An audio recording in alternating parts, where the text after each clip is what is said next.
বাবা আমার তো খুবই রাগ, এই রাগটা আমি কি করে কমাবো? তখন তার বাবা তাকে একটা হাতুড়ি দিলেন আর তার কাটা দিলেন, দিয়ে বললেন তোর যখনই রাগ হবে তখনই এই হাতুড় দিয়ে একটা করে তার কাটা এই দেওয়ালের মধ্যে মারবি। আর দেওয়ালটা কিন্তু অনেক সুন্দর, সাদা কালার দেওয়াল। তখন ছেলেটা তাই করলো। প্রতিদিন যখন রাগ উঠে কাউকে কোনো কিছু না বলেই না এই দেওয়ালের মধ্যে খুব জোরে জোরে গিয়ে তার কাটা মারে। তো অনেক দিন হয়ে গেল।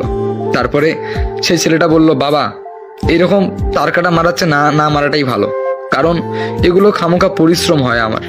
তখন তার বাবা বলল, তাই নাকি, পরিশ্রম হয়? তখন ছেলেটা বলল, হ্যাঁ বাবা। তখন তার বাবা বলল, এই যে তুই যে তার কাটাগুলো মারলি এতদিন, সবগুলো তুলে ফেল, দেওয়ালটাকে আবার আগের মতো করে দে। তখন ছেলেটা বলল, আচ্ছা ঠিক আছে। এরপরে একটা একটা করে তার কাটা তোলা শুরু করলো। যখন সবগুলো তার কাটা তুলে ফেললো তখন দেখলো দেওয়ালের মধ্যে কেমন ফুটো ফুটো ফুটো হয়ে আছে। তখন তার বাবা বলল, দেওয়ালটা আগের মতো করে দে, এগুলো যেন একটা ফুটা না থাকে। তখন ছেলেটা বলল, বাবা এটা কি করে সম্ভব, আমি তো আর আগের মতো করে দিতে পারবো না, আর তুমি তো নিজেই বলছো তার কাটা মারতে। তখন তার বাবা মুচকি হাসি দিয়ে বলে, তোর যেমন মাথা গরম হয়, তোর এতটা ব্যবহার খারাপ, তুই মানুষের সঙ্গে কি বলিস না বলিস কোনো তোর মাথায় সেন্স থাকে না। একটা মানুষকে যখন তুই গালি দিবি তখন সেই মানুষটার মনের ভিতরে না ঠিক এইরকম গর্ত হয়ে যায়।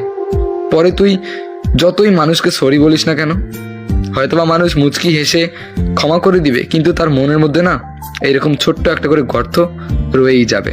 দেখ তুই যেমন ভাবলি যে তোর এটা খামোখা পরিশ্রম হচ্ছে, দেওয়ালটাকে কষ্ট দেওয়া হচ্ছে, দেখ তুই টাকাটা তুলে ফেললি, কিন্তু তুই কি গর্তটা ঠিক করতে পারলি? তখন তার ছেলে বলল, না বাবা।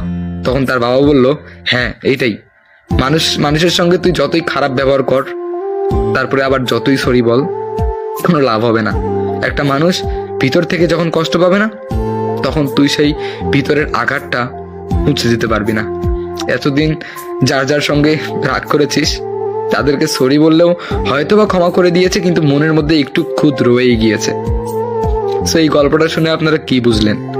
মানুষের সঙ্গে চড়া মেজাজে না কোনো কথা বলবেন না, যা বলবেন ভেবে চিন্তে বলবেন, কারণ আপনি সরি বললেও মানুষটা হয়তোবা মুখে মুখে ক্ষমা করে দিতে পারে, কিন্তু অন্তর থেকে না সেই তার কাটার মতো গর্তটা চলে যাবে না। আশা করি গল্পটা শুনে আপনারা অনেক কিছুই বুঝতে পেরেছেন।